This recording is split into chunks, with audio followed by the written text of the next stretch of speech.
Welcome back to G Fun Facts Online. Today we are trekking deep into the jungles of the Vaca Plateau in Belize, to a place where the roots of massive mahogany trees grip the limestone bones of an ancient city. We are talking about Caracol. For centuries, this place has held its secrets tight against the earth, shrouded in shadows and the roar of howler monkeys. But recently, the jungle finally blinked. After 40 years of patient excavation by Doctors Arlen and Diane Chase, a tomb was opened that changes everything we thought we knew about the Maya civilization.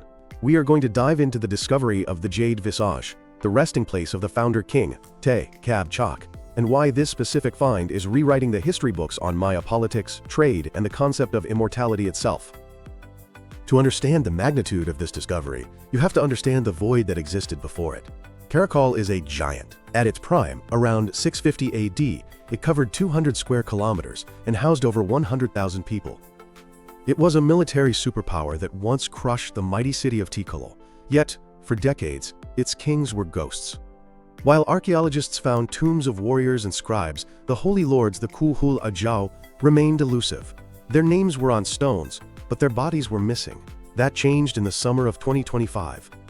In the northeast Acropolis, a high-status residential complex overlooking the city, the team decided to probe beneath the floor of a structure they had first examined back in 1993.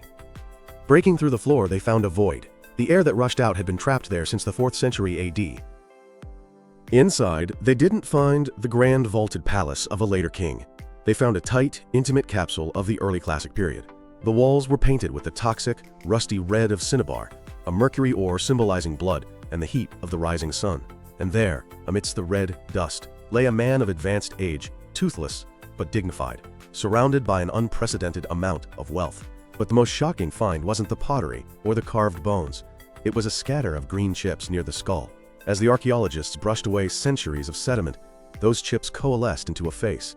It was a mosaic death mask of exquisite craftsmanship. This was the Jade Visage, and the man wearing it was Te K'ab Chaak, the tree branch rain god, the founder of the dynasty. Let's break down the anatomy of this mask, because it is a masterpiece of lithic engineering. Unlike the solid jade masks of the Olmecs, which were carved from single boulders, this Maya mask is a construct of hundreds of individual pieces, or tesserae. Each chip was cut and polished to fit a specific coordinate on the human face. The material is primarily jadeite, the hardest and most precious stone available to the Mesoamericans. To the Maya, jade was the physical embodiment of the life force, the breath soul. It was the color of standing water and young maize stalks. By covering the king's face in jade, they were freezing him in a state of eternal verdancy, turning his flesh into something that could never wither. The eyes of the mask are particularly haunting. They are crafted from shell for the whites and obsidian for the pupils. Obsidian is volcanic glass, sharp and reflective. The intent was that when a living person looked into the eyes of the death mask, they would see their own reflection in the black pupils of the dead king, establishing a visual dialogue between the ancestors and the descendants.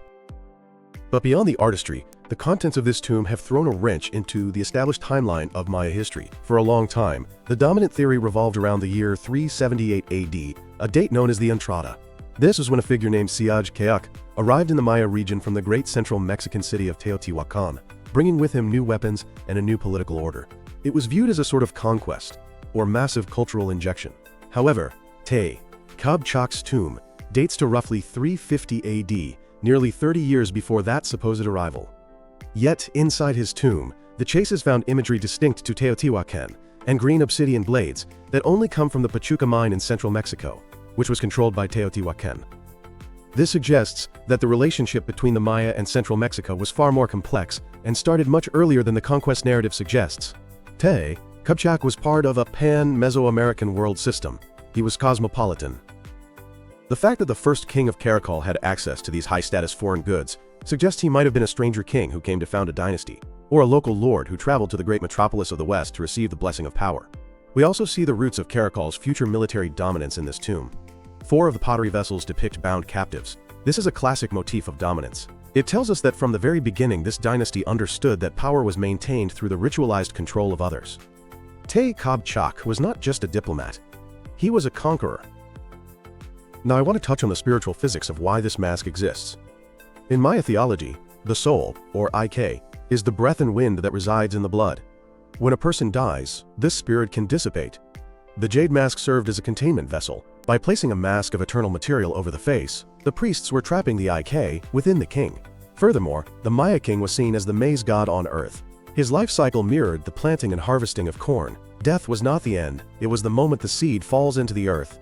The burial chamber was a womb. The Jade Visage transformed the dead king's face into the face of the sprouting maize. He became the green, the first thing. The red cinnabar dust represented the heat of the earth.